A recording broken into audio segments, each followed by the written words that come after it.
अरे भाग्यवान, मेरे जूते कहाँ रखे हैं? मुझे बाहर जाने में देर हो रही है।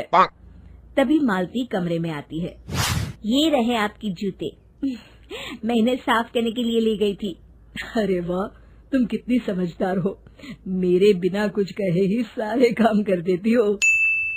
तभी मालती झिझकते हुए रमेश से कहती है, सुनिए जी, आपसे एक बात कहूँ, बुरा तो नहीं मानेंगे ना? अरे नहीं नहीं, बेफिक्र होकर कहो। शादी से पहले मैं अपने मायके में नौकरी करती थी। मैं चाहती हूँ कि अब मैं फिर से नौकरी करना शुरू कर दूं। वैसे भी सारा दिन घर में बोर हो जाती हूँ।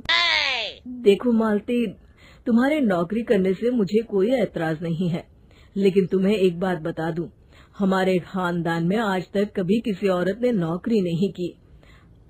फिर भी एक बार तुम माँ से पूछ कर देखो, अगर वो तुम्हें नौकरी करने की इजाजत दे देती है तो अच्छी बात है। रमेश वहाँ से चला जाता है। फिर उसी शाम मालती अपनी सास के पैर दबा रही होती है। तभी उसकी सास मालती से कहती है, अरे क्या बात है बहू, आज तो ठीक तरह से मेरे पैर नहीं दबा रही। किसी ख्याल में खोई पड़ी है क्या? मैं भी तो जानूं आखिर बात क्या है। दरअसल वो माँ जी। अरे हाँ हाँ बोलो, इतना सोच क्यों रही हो? माँ जी, अगर आप बुरा न माने तो मैं नौकरी करना चाहती हूँ। घर के काम करने के बाद मेरे पास काफी वक्त बच जाता है। मालती की ये बात सुनकर उसकी सास गुस्से में कहती है, अरे बहू, तेरी तबीयत तो ठीक है ना? आज ये कैसी बहकी बातें कर रही है? भला हमारे खानदान में आज तक कभी किसी औरत ने नौकरी की है जो तू नौकरी करने की बात कर रही है, हैं? अरे बहू, तू क्या रिश्तेदारी में हमारी नाक कटाना चाहती है? जितना जल्दी हो सके अपने दिमाग से नौकरी का भूत उतार दे, और अब जा, जल्दी से रसोई में जा, खाना बनाने का वक्त हो रहा है। मालती मन मार कर खाना पकाने के लिए रसोई घर में चली जाती है। अगले दिन, नमस्ते माँ जी, कैसी हैं आप? अरे आओ आओ दिवाकर बेटा, बैठो, मैं तुम्हारे लिए चाय मंगाती हूँ। बहू, जरा एक कप चाय तो लेती आना। फिर दिवाकर एक फाइल खोलकर मालती की सास के सामने रख देता है। ये देखिए माँ जी, ये है पिछले महीने का हिसाब और ये रहे मुनाफे के रुपए। एक बार हिसाब देख लीजिए और इन कागजों पर अपने दस्तखत कर दीजिए। अरे दिवाकर बेटा, मैंने भला आज तक कभी तेरा हिसाब देखा है जो अब देखूंगी? ला बता, कहाँ दस्तखत करूं? तभी मालती चाय लेकर वहाँ आ जाती है और अपनी सास को बिना कागजातों को पढ़े इस तरह लापरवाही से दस्तखत करते हुए देखकर हैरान रह जाती है। अच्छा माँ जी, अब मैं चलता हूँ, फैक्ट्री में बहुत काम है। फिर दिवाकर वहाँ से चला जाता है। कुछ दिनों बाद मालती बाजार में कुछ सामान खरीद रही होती है। तभी एक बूढ़ा आदमी उसे आवाज देता है, अरे मालती बेटी, कैसी हो? मुझे पहचाना? मैं तुम्हारी कंपनी में मुनीम का काम करता हूँ।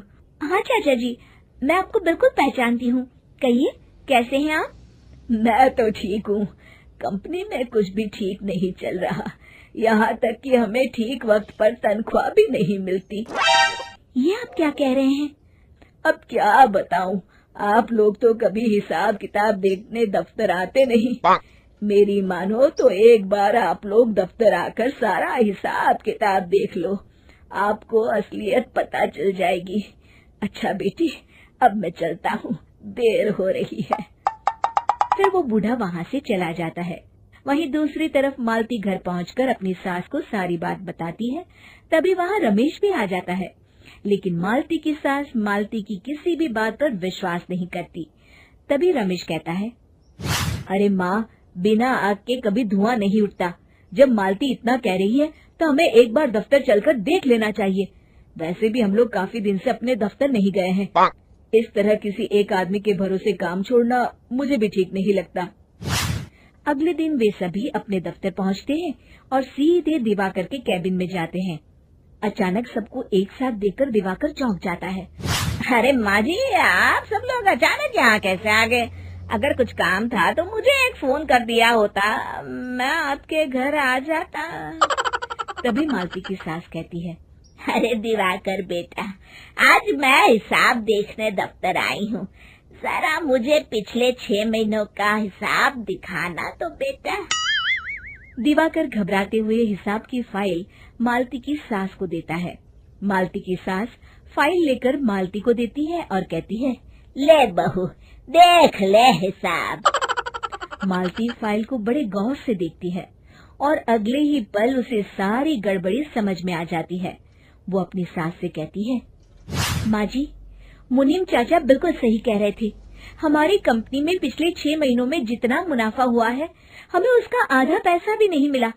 यूँ समझ लीजिए कि 1 रुपये में सिर्फ चवन्नी ही हमारे हाथों में आई है। मालती की बातें सुनकर मालती की सास गुस्से से दिवाकर को पूछती है, क्यों दिवाकर, मेरी बहू जो कह रही है वो सच है? दिवाकर समझ जाता है आज उसका भांडा फूट चुका है। वो गिड़गिड़ाते हुए कहता है, मुझे माफ कर दीजिए माँ जी, मैं पैसों के लालच में अंधा हो गया था। अरे वाह दिवाकर, तू तो एक नंबर का चोर निकला। इतने दिनों से मैं तुझ पर आंख बंद करके भरोसा करती रही और तू मुझे ही चुना लगाता रहा। अभी के अभी निकल यहाँ से और दोबारा अपनी शक्ल मत दिखाना। दिवाकर वहाँ से भाग जाता है।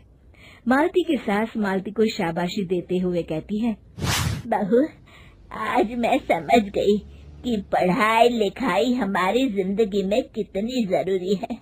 मैं बहुत किस्मत वाली हूँ जो मुझे तुझ जैसी बहू मिली है। शिक्षा, पढ़ाई लिखाई का इस्तेमाल सही जगह करके हम दुनिया में बहुत कुछ बदल सकते हैं।